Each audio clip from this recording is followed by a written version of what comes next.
O'zbekiston futbol assotsiatsiyasida nimalar bo'lmoqda?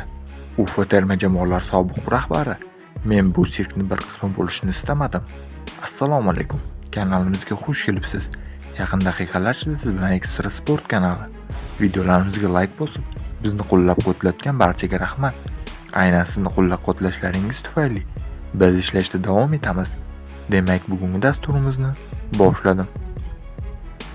Ufa terma jamoalar bo'limi sobiq rahbari Sherzod Egamberdiyev o'zining ijtimoiy tarmoqdagi sahifasida kutilmagan fikr bildirdi.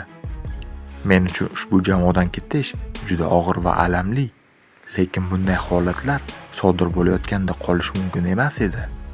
Biz ushbu jamoa bilan juda uzoq yo'lni bosib o'tdik. Biz jamoaga nisbatan yaxshiroq munosabatga loyiq edik. Jimgina rozi bo'lib, barchasiga rozi bo'lish mumkinmidi? Ha, mumkin edi. Mukofotlar, AQShga safar va chiroyli suratlar uchun. Biroq men bu jamoani juda yaxshi ko'raman. Mamlakatimizni juda qadrlayman.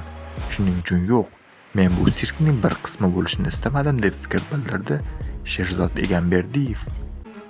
Bugungi dasturimiz homiysi Linebet kompaniyasi. Eng katta bonuslar va yuqori koeffitsiyentlarni faqat Linebetda olishingiz mumkin. Ekstra 25 prim kodi bilan 3 million so'mgacha bonusni qo'lga kiriting.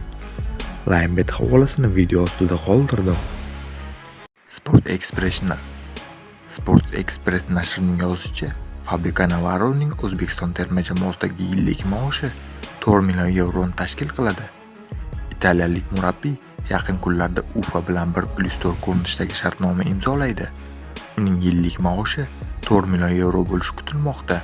Ma'lumot uchun, Desham Fransiya termasidagi yillik maoshi 308 million yevroni tashkil qiladi.